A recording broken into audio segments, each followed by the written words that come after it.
later on in life. That's all I'm saying. All right, let's move on to, well, Jennifer Aniston. Apparently, love is in the air, Lindsay. We're talking about the actress recently made things Instagram official with her boyfriend, Jim Curtis. In the post, the star can be seen hugging Jim to celebrate his birthday. The pair first sparked rumors back in July when the two were spotted vacationing in Spain together. Jen's new man is a life coach and a love guru. He describes himself as a transformational coach and a hypnotherapist. What are you thinking about this? I love this for her so much. And also, I think she deserves it. And also, I think it's a message out there for men and women that you can find love at any age. And that's what I really love about this whole relationship. Yeah. You know what else which really struck me? I'm thinking about Tom Brady's former Giselle. She now with it happened to be a yoga instructor, right? Or something of that nature. So maybe that's the cool thing. Her yoga instructor, yes.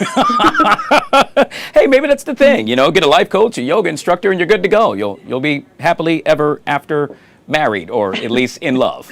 At least in love, right? Exactly. No, what you're 100% correct. I mean, Tom Brady probably feels a different type of way about that than you do. But yes, I just love that women are finding love at an older age, and they're putting it out on Instagram and for the world to see. And I'm here for that. Yeah. All right. So, Lindsay, I'm in D.C. You're in Nashville. I think we would both argue that we would love to be in Tinseltown right now. I'm talking about La La Land, yes, L.A., as the L.A. Dodgers are set to celebrate winning the World Series. That's due to happen in just about 55 minutes or so. They landed last night, and boy, are they already celebrating in a major way. I cannot wait to see all the champagne spilled on top of their heads and or beer, beer poured over them as well as they celebrate winning the World Series. This is going to be really cool. I mean, it's going to be huge. They're back-to-back champs. Now, I used to live in Pittsburgh, and when the Pittsburgh Penguins won the Stanley Cup, I went to their parade, and it was insane. There was SWAT. They shut down the streets. People were partying. It's crazy. So imagine that in L.A., and they're back-to-back champs. I can't even imagine. I wish I was there. I would have loved to go to that. Yeah. I wonder if Kendrick Lamar is going to show up, obviously representing all things L.A., and as the Dodgers beat the Toronto Blue Jays, hint, hint, Drake's favorite team, I got to tell you, I think it'd be kind of cool. And just yet again, unfortunately, you and I are stuck at work and can't be in La La Land to celebrate the parade. But I guess we'll just have to watch it from afar.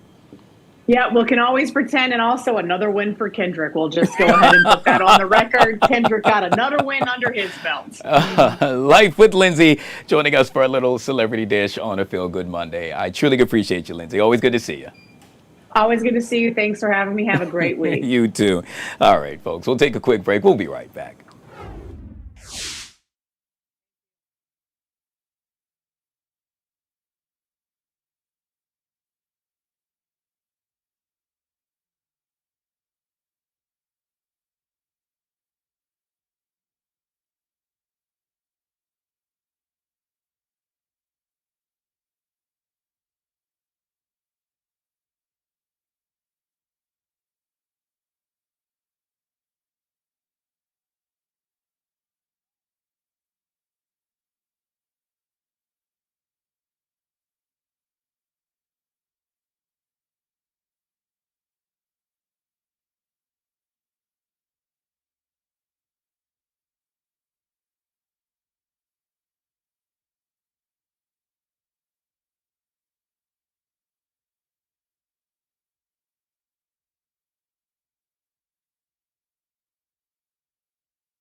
All right, folks, back here on the Fox 5 Live Zone. Well, Americans shopping for 2026 Obamacare health insurance plans are facing a more than doubling of monthly premiums on average and are likely to postpone signing up in hopes of a last-minute reprieve or walk away. That according to health experts. Joining us now to discuss this and so much more is Miss Rachel Strauss. She's a public healthcare analyst and CEO of PBM Princess LLC. Ms. Strauss, good to see you and welcome to the show. Thank you so much for having me. I got to tell you, there are so many folks that are confused about what's going on right now with all things surrounding healthcare. In this case, we're particularly making mention of the 2026 Obama healthcare insurance plans. Can you bring us up to speed with regard to where we stand and why so many folks are either for this and or against it? Absolutely. You know, the Affordable Care Act was put out there to be affordable. And unfortunately, where we're at today is that for millions of Americans, it is anything but affordable. 114% is the average premium payments that stand to double in 2026 if we can't get things straight in Washington. This means roughly 22 to 24 million people who access their healthcare through the marketplace will get affected with this increase. Yeah. And so in essence, it's really troubling. And so yet again, there's always a flip side of the coin. And in this case, folks would say, well, you know what? This is something that we need to move forward with. With what you just stated, I'm trying to fathom why one would say just that.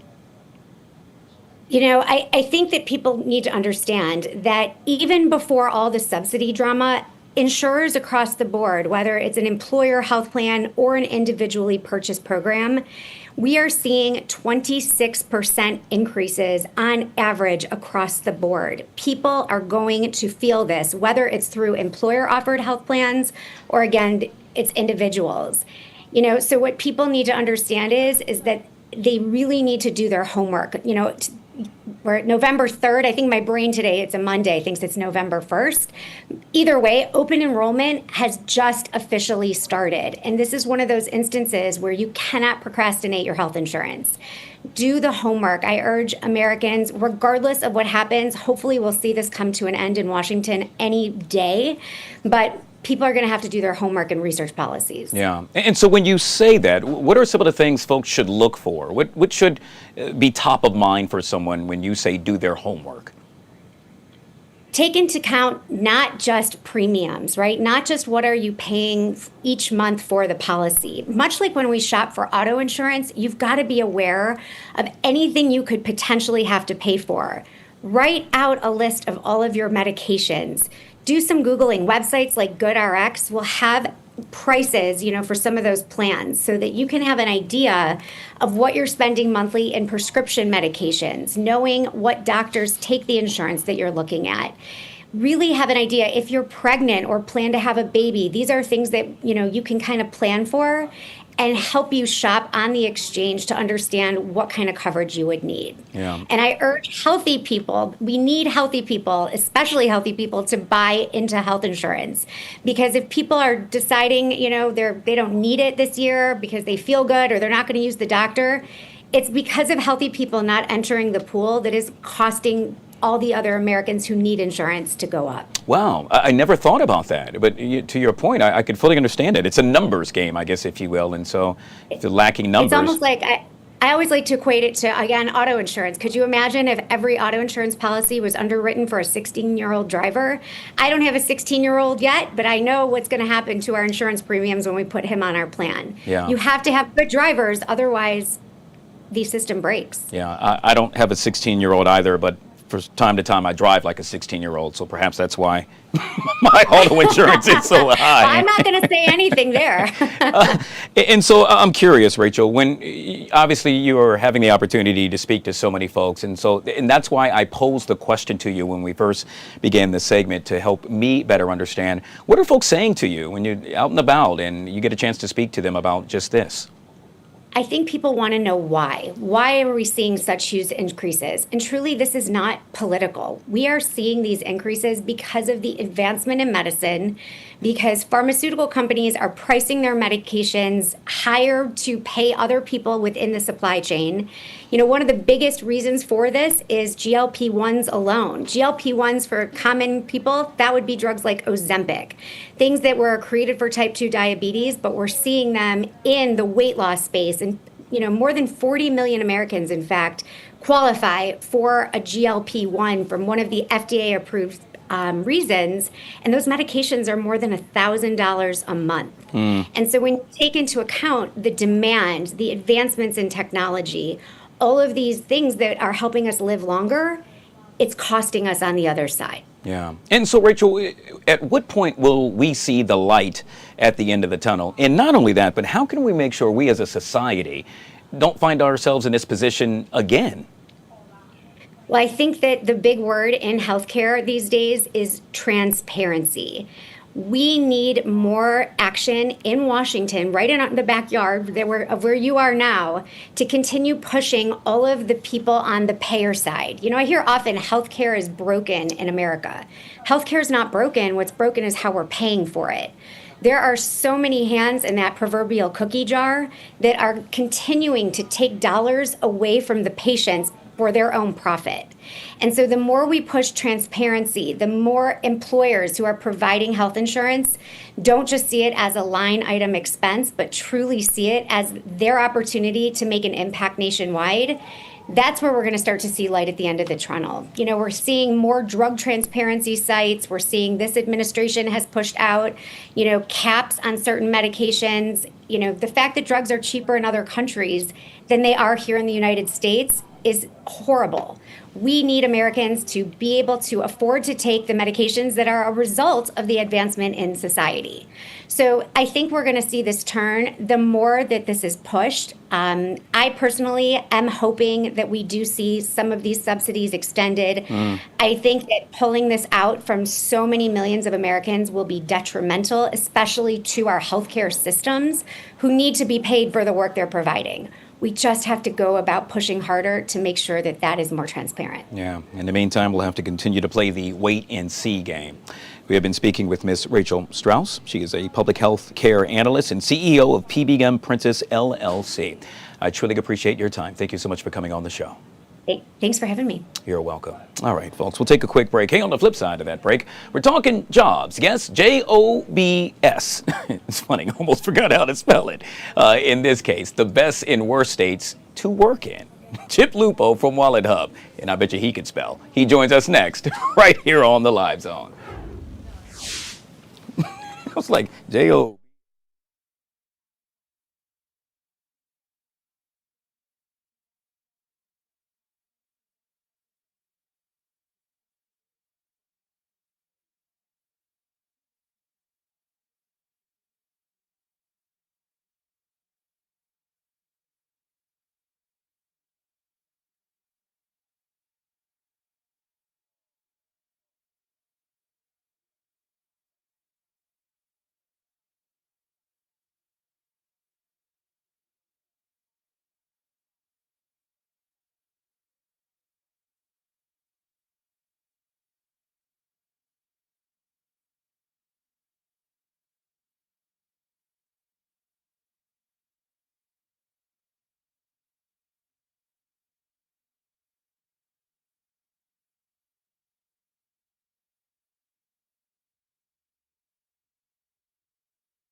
All right, guys, back here on the Fox 5 Live Zone. Well, job hunting is hard work between searching for employment openings, updating resumes, contacting references, and preparing for interviews. Luckily, the U.S. labor market remains strong with the addition of some 22,000 jobs in August of 2025, and the unemployment rate, fairly steady over the past year, hovering around 4%. Joining us to discuss this and so much more is Mr. Chip Lupo with Wallet Hub back here on the Live Zone. Always good to see you, my friend. Welcome back to the show. Good to be with you, Guy. Thank you. All right, so we're talking the best and worst states for jobs. And I got to tell you... J-O-B-S. It's so funny because I really had a hard time spelling that on the fly.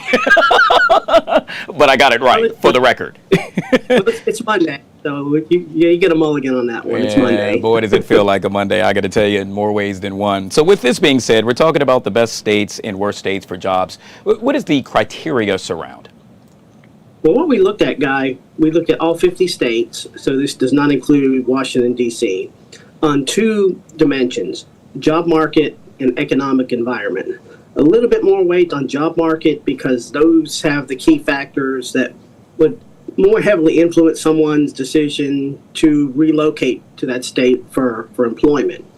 We then we evaluated 34 relevant metrics in that, and those range from everything from employment growth, median annual income, and wait for it, average commute time. Wow. Okay, and so let's talk about him. I can tell you that the top three happen to be Minnesota, number 3, Connecticut, number 2, and Massachusetts, number 1. Let's talk about number 1, and then we'll talk locally.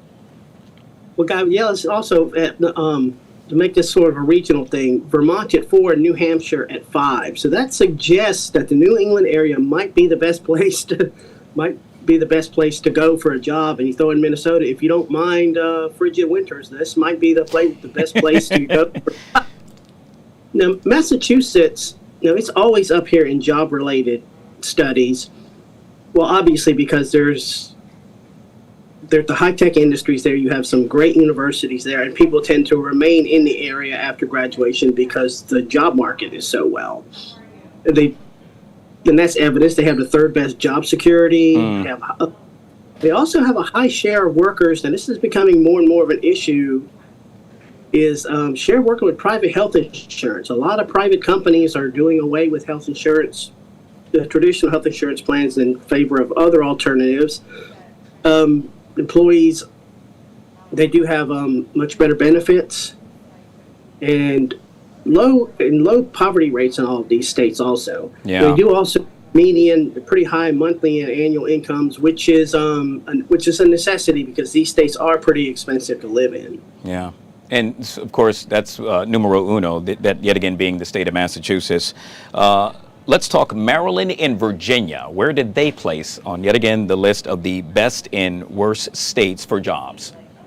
Interesting enough, Virginia and Maryland, very solid. Maryland 12th, and right behind them is Virginia.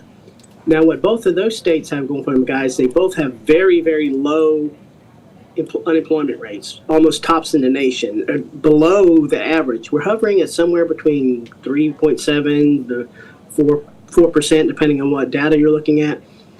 Maryland and Virginia are at 3% and slightly below, so they have that working in their favor. Yeah.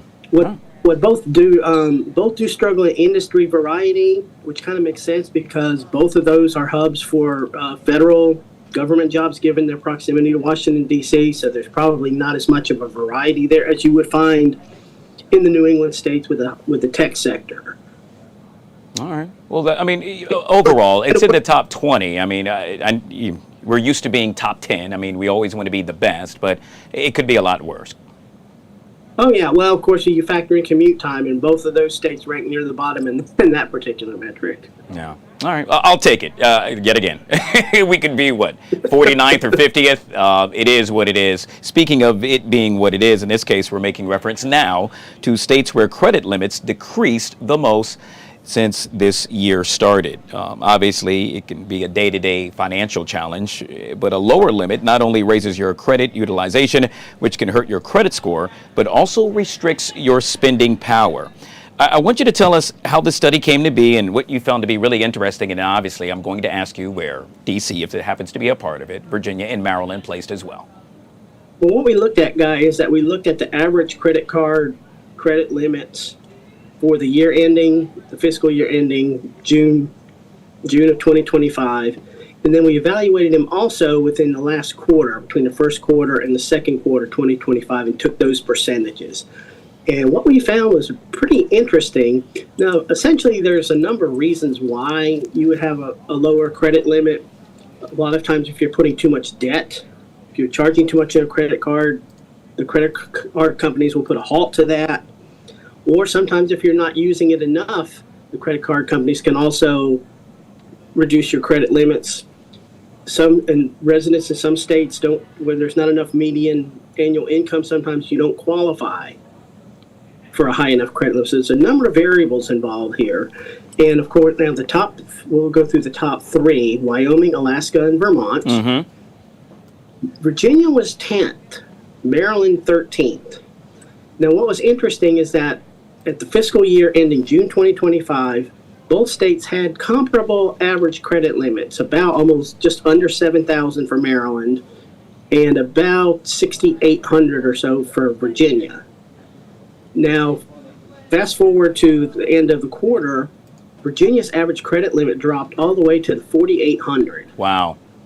Maryland's just over 5,000. Now, that makes sense in a way because now Maryland's drop wasn't as drastic because Maryland does have a significantly higher median average annual income. Now, but what it does suggest in this case, because of the elevated incomes, that people are probably just spending a little bit too much on their credit card. Now, again, because of inflation, no matter what state you're living in, costs of living are high across the board. So more and more people are relying on credit cards to pay for those everyday expenses and are sometimes carrying a balance. And when you tack on a 22 to 23% interest rate, sometimes you get into that vicious cycle where it gets really hard to get out of debt. Yeah. Overall, according to your reporting, the average credit limit decreased in 46 of the 50 states year over year as of quarter two, 2025. That's something for all of us to think about. Chip, we're going to have to leave it right there, but truly appreciate your time. Yet again, Chip Lupo with Wallet Hub joining us right here on the Live Zone. Always good to see you, my friend. Always a pleasure, Guy. Talk to you next week. You bet. All right, folks, we'll take a quick break. On the flip side of that break, producer Chris joins us. Do you like it or not? And Live Zone Primetime. What does he have coming up? You'll find out next, right here on the Live Zone.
All right, guys, back here on the Fox 5 Live Zone. Just 1 minute past the bottom of the hour. 1:31 to be exact. Producer Chris joins us with what's coming up tonight on Do You Like It or Not and Live Zone Prime Time. Do You Like It or Not is still a work in progress, Okay. as I like to say. You know, it's I'm searching for those perfect stories to get that conversation flowing. I got one. You got one? Lay it Yeah. on me. I attended the Commanders game last night, and it was dismal. I mean, we got our butts kicked.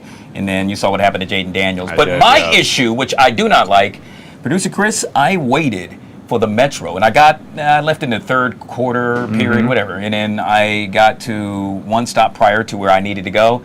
I waited an hour and a half for I did not get home, ladies and gentlemen, until 2 a.m. this morning. Goodness. The game ended, 11:30. Yeah. So I don't like the fact that I think what they do is they make the last train wait until everyone perhaps is at the last station, and then it'll take you home. Don't like it. Exactly. Well, you, me, and pretty much everyone who has had a formerly FedEx Field and now Northwest Stadium Yeah. experience, I think, can agree with this. And listen, I know there's a lot of politics at play. I know there was a lot of negotiation at play about bringing the Commanders back to D.C., playing at RFK Stadium, but my goodness. Yeah. Will it be more convenient? I mean, I understand neighbors may have their concerns, but boy, oh boy, for all of those concerts and all of those football games, man, will it just be a little So bit much more easier. convenient Yeah. for people. Even just, I mean, as you know, the walk from the stadium to the Metro is not short. Over a mile. Over a mile, yeah. And then, you know, Metro has had a history of closing before some events even end, so then you get into the, So think about it. I'd love to see that on your show tonight. all right, you got it. All What are right. we talking Live Zone Prime Time? So Live Zone Primetime tonight, I'm pretty excited. Obviously, we're going to have everything shut down and election related, but tonight we're also talking to the brains behind the Abdul's Cats Instagram page. You may have seen this. It's gone viral several times. He was recently featured in the Washington Post. That's Abdul Rahim. He's 35 years old. He's based right here in the DMV.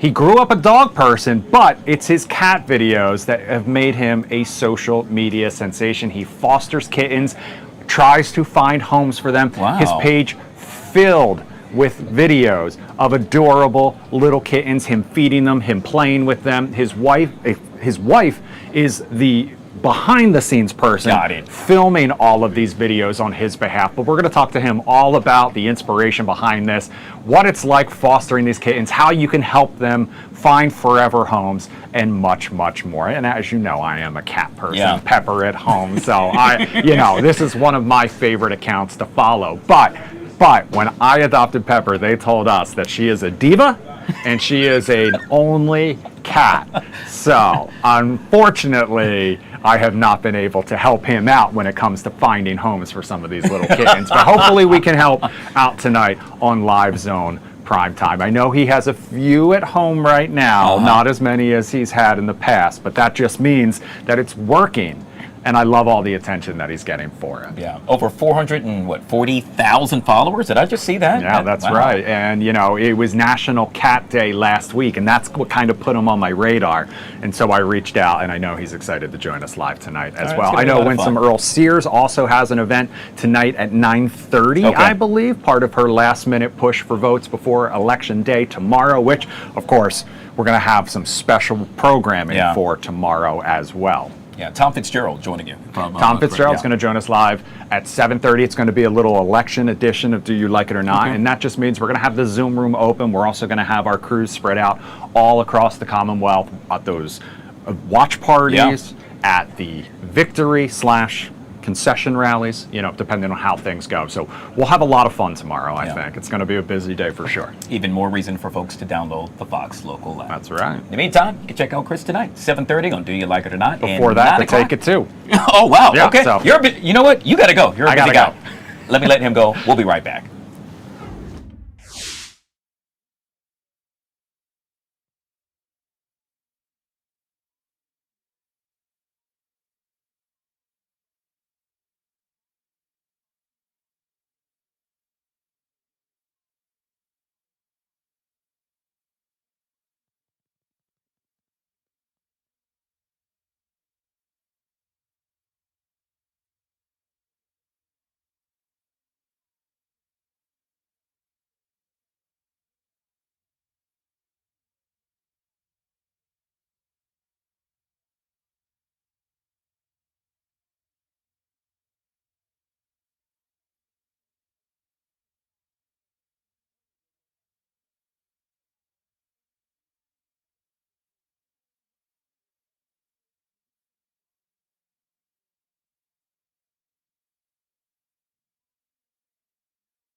All right, folks, back here on the Fox 5 Live Zone. It is now 1:37. Obviously, the topic of discussion for so many happens to surround the government shutdown. Now, day 34 with, yet again, no end in sight. Earlier today, House Speaker Mike Johnson had this to say. Important facts. There is such a staggering amount of gaslighting and false information that Democrats are engaging in right now. And so we thought it would be useful to just this morning, in a very brief and concise manner, separate fact from fiction. So I'm just going to go through 4 false claims that you have heard over and over and over, and just explain once more what the simple truth is. Meredith, let me see the first slide here. Here's the first one. The obviously false claim of the Democrats is that Republicans have closed the government. I've heard them say this myself. You've all seen it in interviews. They're blaming the shutdown on the Republicans, and it is patently absurd.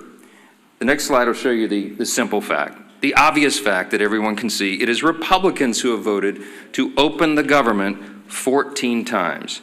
Now remember how this came about. Back in September 19th in the House, Republicans in the House voted to open the government, the clean continuing resolution to keep everything in operation. Every Democrat except one in the House voted to close the government. But we still passed it because we have the majority. And so we sent that bill over to the Senate. And 13 different occasions, 13 times, the Democrats have voted to close the government. Republicans voted yes every time to open it. Republicans in the Senate and the House voted to keep the lights on, to pay service members and our troops who are in harm's way, Border Patrol agents, TSA, air traffic controllers, all federal workers. They voted to ensure that women, infants, and children nutrition programs continue and that SNAP benefits continue to go to the American families who are in need. But by contrast, the Democrats have voted no every single time. And what is outrageous to us is that they have gone onto the Senate floor. Senate Democrats, they have voted no. They have voted to close the government. And then they have gone out to the hall, to the nearest camera they can find. And they have looked into the lens and said, Republicans are shutting down the government. It makes no sense. It's the most extreme example of gaslighting in the history of American politics. And many in the media have allowed them to get away with that. It's shameful. Let me show you another obviously false claim. Obviously false claim number 2 of the Democrats is that Republicans are being unreasonable. Well, here's the fact. Let me see the next one. The fact is very simple. Republicans are refusing to accept the Democrats' outrageous demands. Now, why do we say that? Now, remember, the Republicans passed a clean continuing resolution. It was nonpartisan. It was a simple bill that would open the full government. And we could do that today. If they would pass that today, with 0 strings attached, everything would be flowing again and the government would work. Importantly, remember that we offered that CR in good faith. And why do we say that? Because it was offered after a bipartisan, bicameral negotiation between both chambers. Because you see, you had the appropriators, Republican and Democrat appropriators, who got together and decided they agreed on the need for a short-term CR so that they could continue their negotiations on the full-year funding bills. But this is something Democrats have spoken passionately about and acted upon many times in the past. We've recounted here every day. 13 different occasions in the Biden administration, they passed continuing resolutions. They did it most recently in March of this year when Chuck Schumer, 10 Senate Democrats, including the leader, Schumer, voted for the CR and told us how important that was. The CR that's on the table right now and has been sitting there for 45 days is nearly identical to the one that they voted on in March. But shockingly, this is the big thing. In addition to their refusal to support the CR and reopen the government, the Democrats have had the audacity to also demand something new. They demanded $1.5 trillion with a T in new spending obligations in exchange for the simple funding resolution. They filed on paper in the Senate record back in September, and it still sits there as their counterproposal.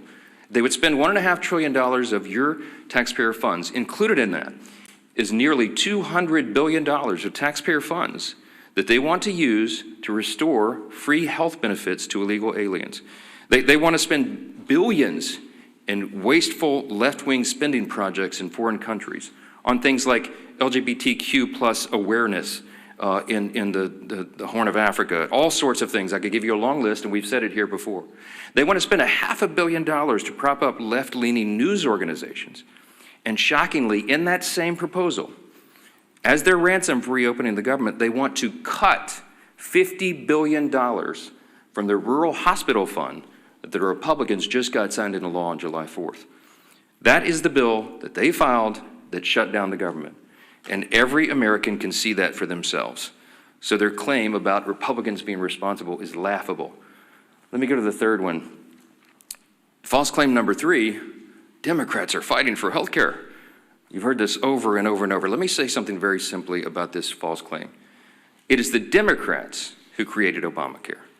It is the Democrats who did that without any Republican votes. It's the Democrats who, by extension, have cost the American taxpayers and people who have health insurance have made their costs skyrocket.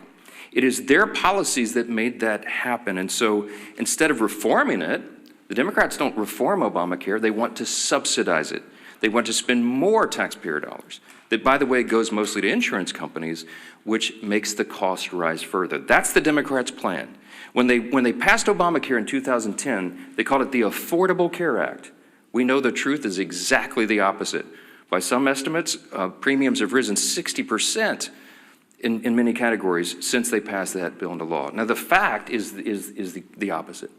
Republicans are the ones fighting to save health care. Why? It's not just talking points to us. We do this. We have ideas, and we have already implemented ideas and measures to reduce costs, increase access and quality, and eliminate fraud, waste, and abuse. Now, why do we say it's not just a talking point? Why do we say the Republican Party is the only one advancing common sense reform solutions? Because we've proven it. We did that in the big, beautiful bill, the Working Families Tax Cut. We took a look at Medicaid, and we took on that challenge. We took action to reduce fraud, waste, and abuse in Medicaid. We got able-bodied young men without dependents off the program. We got illegal aliens off the program, and we saved $185 billion just to start. We got millions of ineligible enrollees off the program, and it preserved it. It strengthened Medicaid for the people who rely upon it, which is the elderly, disabled, and young pregnant women, as we always use as an example. No, it's not about health care. That is a false claim, and everybody knows it. Everyone in America, and certainly everybody in this room, understands that this is about something else. That what this is about fear. The Schumer shutdown was never about health care. That's a distraction. It's a red herring, as we used to say in debate club. Okay, this is about fear. And what is the fear? The resolution on the COVID-era Obamacare subsidy issue was always going to be slated for debate in October, November, and December. Everybody knows that, and every Democrat knows that.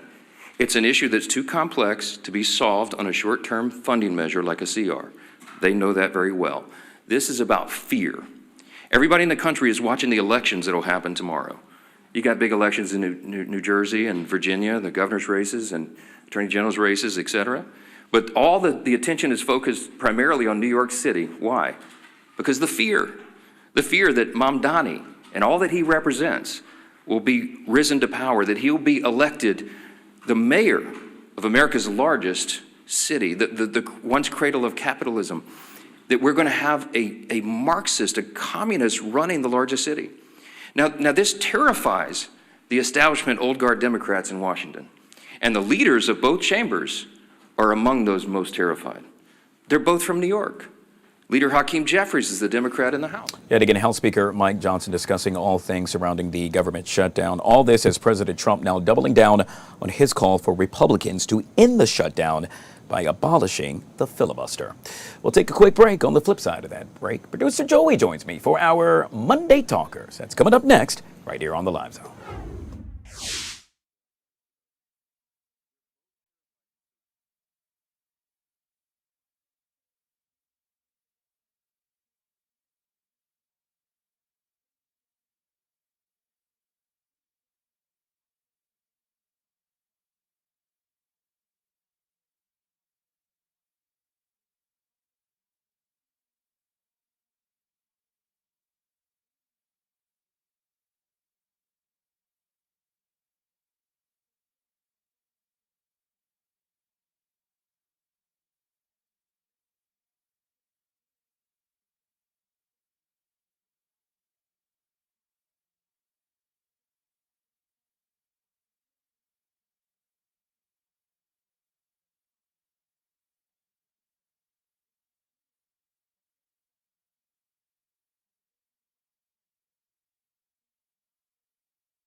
Guys, back here on the Fox 5 Live Zone, time for us to discuss some of the stories that you folks are discussing at home.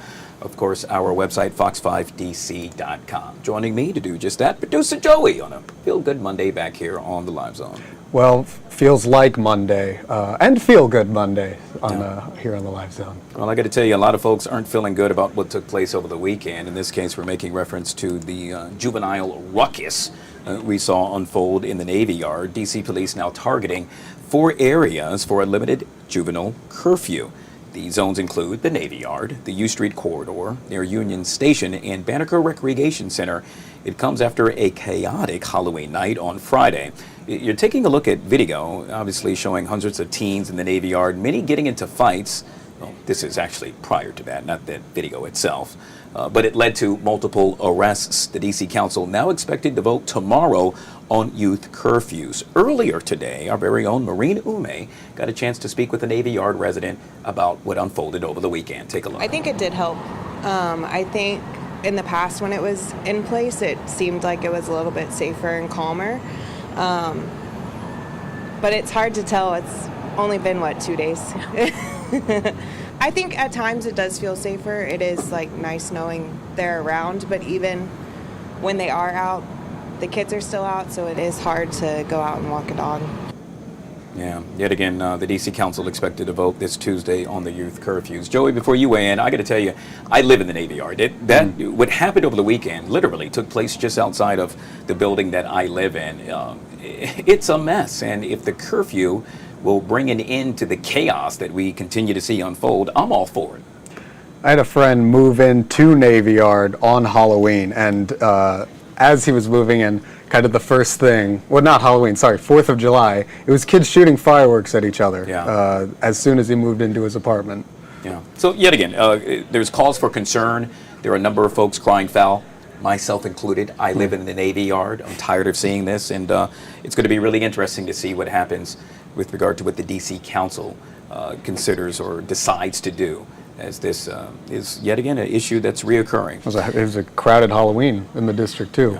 Yeah, I was out in DuPont Circle, and it was very packed, very packed. Well, let's move on to a positive story. In this case, we're talking about 88-year-old Bill Lear returned to the mound yesterday at the Wheaton Regional Park for his birthday.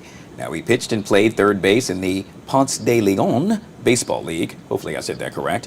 That league strives to create a space for players over the age of 30, yet again, this guy's 88, who want to continue competing in a supportive and spirited environment. I absolutely love this. Well, there's over 30, and then there's over 30. And I think that's where we're at here. My dad's from Wheaton. When he's 88, he'll be wanting to do this. Look, I think a lot is going to change in this country throughout my life, as it has for many people. But one thing I hope is that baseball is still around. Field of Dreams, that speech by James Earl Jones, baseball is the one constant in life. And here we see it here firsthand. Yeah, I just think it's so cool. 88 years old, guys. I don't know if I could, I hate to say this, but I don't know if I could even pick up a bat at that age. And the mere fact that he was able to do that and really live out his dreams, I think that's the cool thing about it. You're never too old, as they say. And, well, the proof is in the pudding. In this case, it all happened with Mr. Bill Lear. So congratulations going out to him for doing just that. All right, Joey, we'll end with this. And so you heard me make mention of me being at the Commanders football game last night. And as I said that, you pulled me aside and said, Guy, did you get a chance to check out the food? And I said, I'm not familiar with what you're making mention of. So do tell. All right, so what we have here is the Super Bowl era pricing. Super Bowl obviously being late 80s, early 90s era for the Commanders. And in the SeatGeek Plaza, or the Legends Plaza, kind of outside the stadium but fenced in, there are your prices. Look at that. You ever seen stadium concessions like that? I mean, when... No, keep it up there because, look, you see soda, there's a dollar sign and then a zero immediately thereafter. I don't think that exists, period, in this day and age. Yeah, I got this and then paid like $25 for a beer immediately after. Well, here's the thing. You kind of had to game it, which my cousin and I did. You could only buy 2 things at a time, so you can't get all 3. What I did is I need a soda, I'll do popcorn. You do soda and hot dog, and that's how we did it. Wow. I'm still, it's funny, I just can't believe 75 cents for a soda. The best part about it is, it's not as if, I don't really carry cash, but I'm definitely not carrying change around. And so just to think that, hey, here's 75 cents, You got three quarters quarters jingling in my pocket. Hey, high five going out to the Commanders for at least getting that right. Yeah. And so, it's a good thing. 3/4 for a soda pop, just like it's the old days. Yeah. Now, if only the Commanders can get this whole injury bug taken boy. care of. Well, I guess we'll just have to keep our fingers crossed and wait and see. It was a long night. Yeah, it's beyond a long night. All right, some of the stories that you folks are discussing at home as well. For the latest, obviously, you can visit our website, fox5dc.com. Producer Joey joining us for our Monday Talkers. Appreciate you, my man. We'll take a quick break. Tucker Barnes joins us next with the latest on the forecast. We'll be right back.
All right, guys, back here on the Fox 5 Live Zone, taking a live look at, Joey and I. But no, there it is, the U.S. Capitol. Look how beautiful that is. Partly sunny skies for today.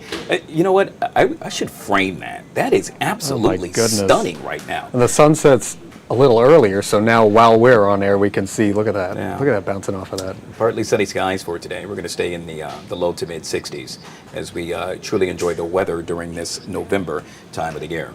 Joey, you put the camera back on me. Obviously, we had scheduled Tucker Barnes to chit-chat with us, but he is a busy man, and so I guess you and I are going to have to do the weather, and we did just that.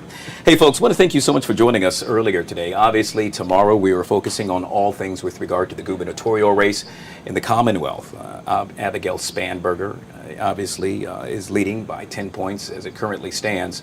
We're going to have a number of reporters out in the field, and so throughout the day and throughout the evening, we'll have up-to-the-minute coverage of just that, so we can provide you with the latest as, yet again, perhaps some big changes in the state of Virginia. I want to thank some of our guests that got a chance to join us earlier today. Obviously, our guy with Wallet Hub, Mr. Chip Lupo, as we discussed all things surrounding the best and worst states for jobs in 2025. And well, quite honestly, Virginia and Maryland didn't fare the best, but it could be a lot worse. And we also got a chance to discuss where states, the credit limit has decreased the most since 2025. Yet again, it could be a lot worse, but Maryland, Virginia, not in the top 10. I guess that's actually a good thing.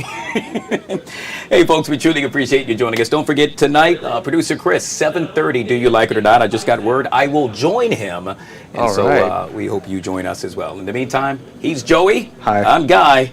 The Take coming up next, right here on Fox 5.